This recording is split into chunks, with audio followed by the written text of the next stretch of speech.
Hello, everyone, and welcome again to another Teacher Joseph podcast.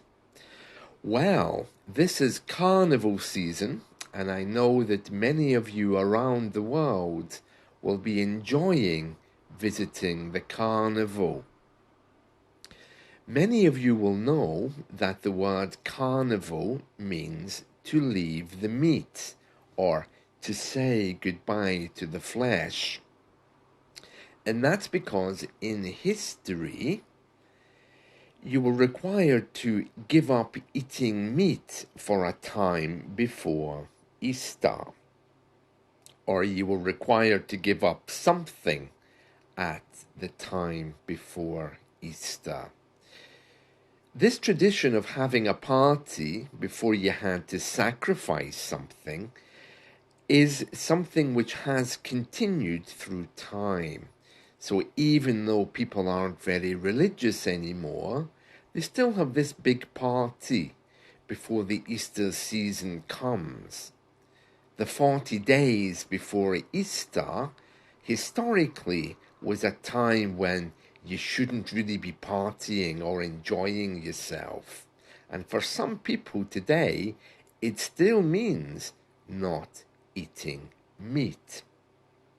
So, around the countries at this time of year, particularly across the Mediterranean, South America, and parts of the Caribbean, they have carnivals. The word literally meaning saying goodbye to meat or saying goodbye to the flesh. There's a double meaning there. Saying goodbye to meat is all about meat eating. Saying goodbye to flesh is about giving up physical pleasures for the 40 days. Now, people generally don't give up anything for the 40 days before Easter anymore. We live in a very secular world. In the UK, we're even more secular because the word carnival doesn't have any religious meaning anymore. We don't have carnivals before the 40 days leading up to Easter. In fact, we don't have anything before the 40 days leading up to Easter. The word carnival in British English and in American English simply means outdoor party. So the whole meaning has been lost. There was a time in our history, probably around the Middle Ages, when we used to have parties to give up the meat for the 40 days. But that hasn't happened here for hundreds of years. With immigration and these things, we brought back the word carnival just to mean party. Any street party is a carnival. The LGBT Pride Parade is a carnival. We have one very famous carnival in, I think it's August, which is the Notting Hill Carnival, which celebrates everything related to Caribbean culture.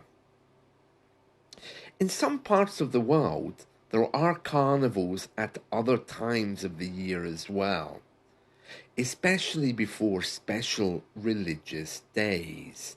But here in the UK and in America, carnival just means outdoor party.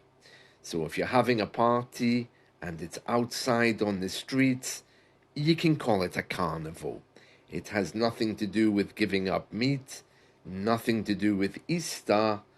It might just be because it's outside. Those kinds of parties usually have Brazilian dancers, or they have some kind of Latin flavor, because it's known, of course, that the word carnival is a Latin word.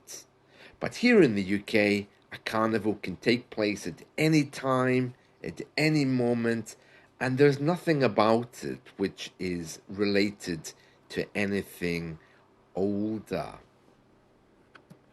I've been reading that some of the carnivals across Europe before the 40 days of Easter come are actually quite interesting because they involve wearing masks. Now, I don't quite know how the wearing masks became involved with carnivals, but it's very interesting. And you can see pictures of these masks everywhere. You're supposed to dress up for the carnival and wear masks. Some of the famous carnivals around the world are in Italy and Spain, and I've been looking at them online. Carnivals in the UK are just moments of celebration. There's no masks, and they usually have a theme with some Latin dancers, and that's all. If you are interested in this idea of carnival before Easter, I can tell you that here in the UK, the 40 days before Easter is known as Lent. Lent. Lent. It's the same as the past tense of the verb to lend, but is not in any way related to that verb. And I've no idea where that word came from. I would need to check. So the 40 days of Lent begin this Wednesday, and religious people will be observing that day by not eating meat. Anyway, let's move on, because when we go to a party or when we go to a carnival, we like to live it up. And the phrase live it up conveys the idea of having an exciting and very enjoyable time. When someone lives it up, they engage in activities that bring pleasure. That usually means parties, good food, drinks, and other delightful experiences. It's about celebrating life and making the most of special moments. For instance, if the kids go to a camp, they might decide to live it up by having a party while they're there. Or maybe if you go on a holiday and you go to the disco, you're living it up. So go ahead, live it up if you're enjoying the carnival.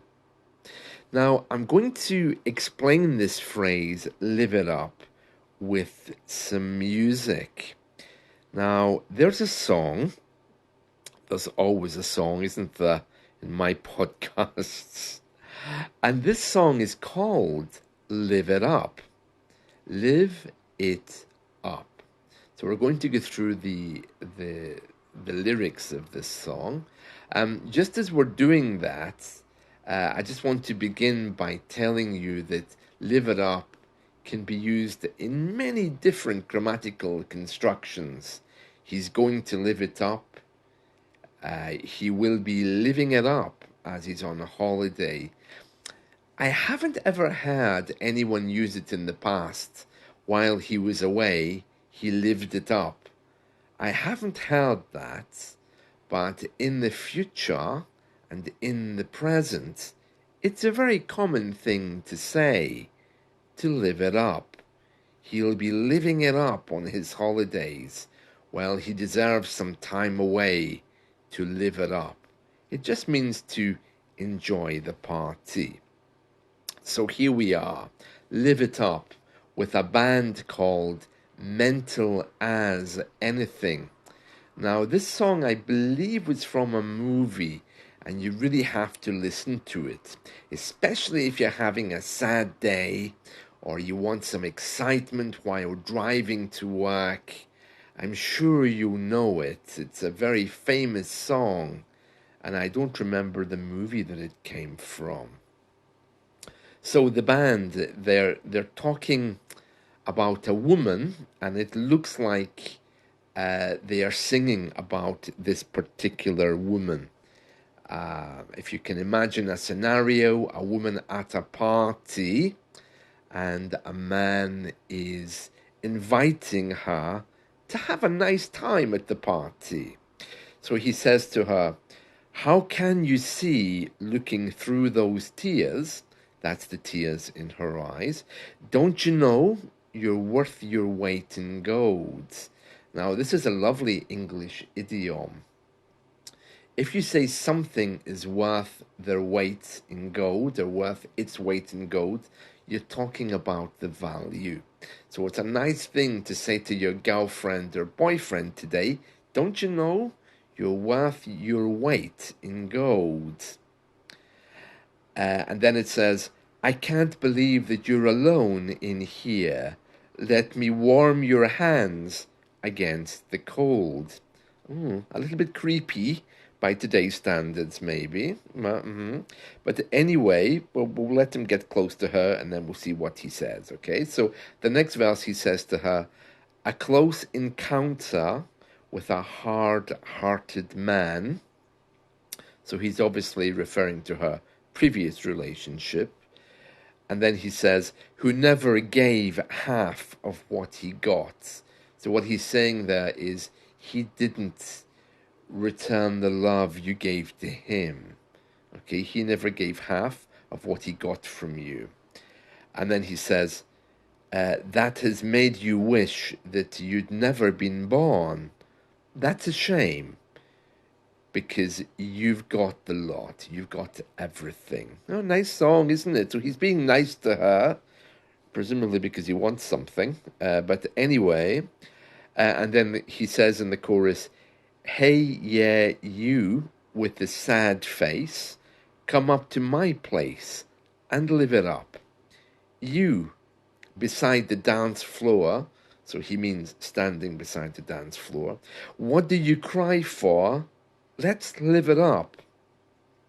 And then he uses some more lovely idioms to try to get her attention. He says, "If you smiled, the walls would fall down on all the people in this pickup joint."